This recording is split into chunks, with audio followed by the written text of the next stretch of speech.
Are we in this thing? Yes, we are. Hey, what's up, everybody? This is your girl, Miss P. Hopefully, you are doing wonderful. I am doing well. Hopefully, your melanin is on. Make sure to go ahead and like this video. Subscribe if you haven't already, and follow your girl on social media at Miss TP90. You have seen the title correctly, honey. We're about to get into Real Housewives of Potomac, honey. Make sure you get you a coldest water bottle, okay? Use my code for 10% off, honey, okay? Very, very important. The link is down below. But anyway, let's go ahead and get into it. Gizelle. Her bitterness this episode, it was driving me nuts, okay? You know bitter people, bitter Bettys, who every time you talk to them, it's just something bitter that comes out of their mouth. They can give you a backhanded compliment. You're like, what the hell you just said? That's Gizelle. She thinks she's so damn pretty. She can say anything she wants to. Honey, you ain't that damn pretty. Ain't nobody got time. Mia, she's the new castmate.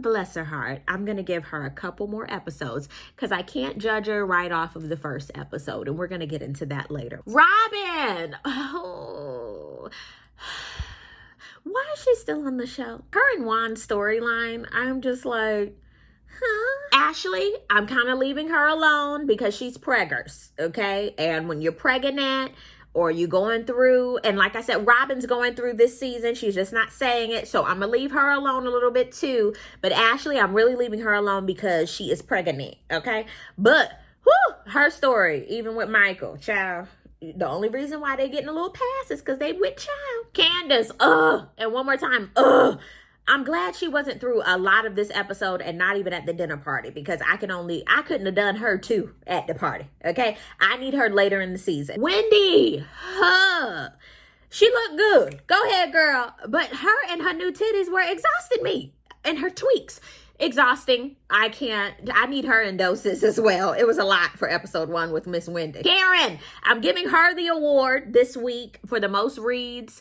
And I'm just being extra, and I needed it. I'm giving an extra award every single episode. And for this episode, I'm giving it to Karen, and she got her new wig, okay? Because it was going to be Wendy, but then Wendy was doing too much. So then I have to give it to Karen. So every week, we're going to cast our ballot. Who are you giving the award to? Who is your favorite for the episode? And my favorite for this episode was Karen. Ashley is preggers again. Bless the Lord, okay? They done had one baby. Michael had, what do they call it? Transgressions in therapy. He was cheating. That's what he was doing. And he basically said, well, when she had the baby, I figured that I was kind of edged out. Bullshit. I know that happens a lot in relationships, but I feel like you have to be able to come in. She leaking everywhere. Help. Thank you. Thank God that he is a good daddy, okay, from what we saw, even though he was just moving a couple of toys. Hopefully he is a really good daddy. Ashley said that, but honey, Ashley says a lot, so I don't know. She was like, so, I mean, are we going to do better with this baby in the communication department? We're trying to do better. And he was like, so far, yeah. And she was like, and I heard sex is good, you know, while you're pregnant. And then in her confessional, she was like, I mean, we haven't had sex since, you know, I was 5 months pregnant. I said, granted, that happens in pregnancies. You know, sometimes you're uncomfortable. I totally get it. But she the one saying, come on, let's do this. He was basically telling her, boo, put that puss on ice and we'll get back to it when they sew your ass up. But right now, I ain't into it. I said, see, Michael, you a part of the problem sometime, okay? Candace has a new house. Well, bless the Lord. Okay. Her bonus kids are there. Chris is there. It's the pandemic during this time too, y'all. She said with her bonus kids, honey, she's taking it one day at a time and trying to figure it out. I said, honey, that's all you can do. That's all you can do. Oh, so Gizelle comes over like she's the inspector. And I was like, if you don't sit your ass down, I don't understand.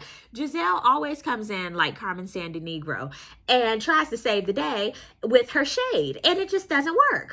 In her confessional, she was like, it's about time Candace got her house. She's 48 years old at her Baba house. I said, how about this, Gizelle? Stay out of her business, okay? Her mama was paying all of her bills. I'd have stayed my ass still, too. Now, the aha is, when Candace said she get a new house, she meant that. She said, I have a salon right over here. This is the parlor. Here's my mother's room. And there was a life-size cutout of her mother that was scaring the shit out of me. I said, oh, who needs that? Here comes Chris saying hello. Gizelle, by the way, was like, so what does he do now? I went to say, mind your damn business. Candace was like, you know, he cooks. He teaches online. He does ballet, karate, like he just does it all. And now we're in this house. So, I mean, it really doesn't matter. It's being paid for, right? Right? Yeah. And how about you and Jamal? I said, yes, please switch it around. At least Chris is in the household and we see him. We don't see Jamal.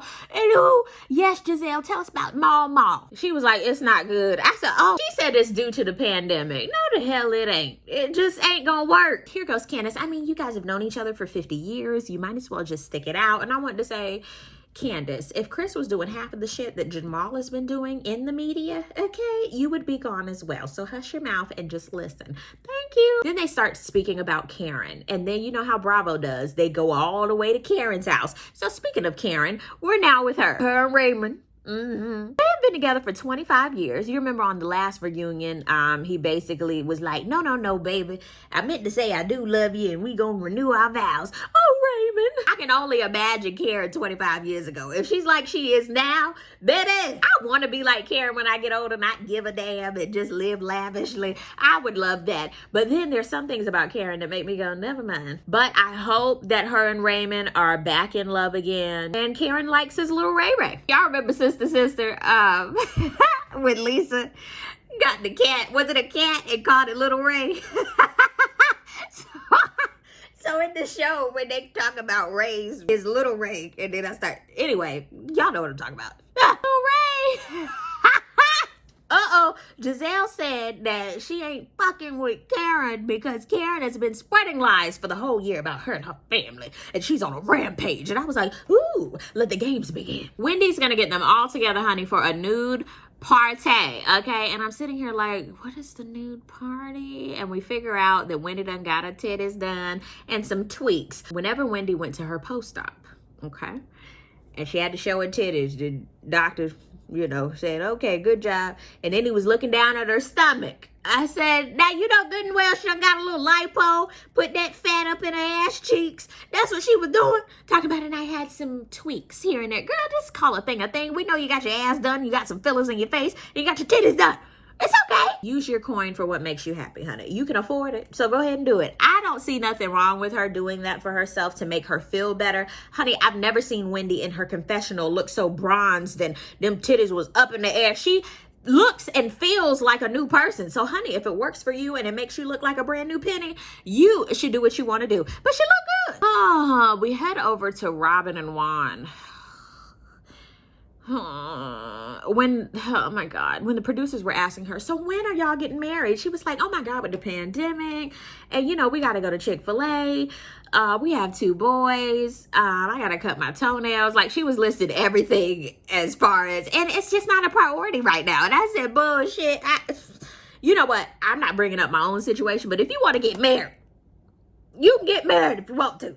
Just saying. But anyway, that's up to them. But as far as should they get married, when I saw them interacting, I was like, no, don't. I'm sorry. It's not working. Shit, they already been married 50 times. So, of course, they not rushing to get married.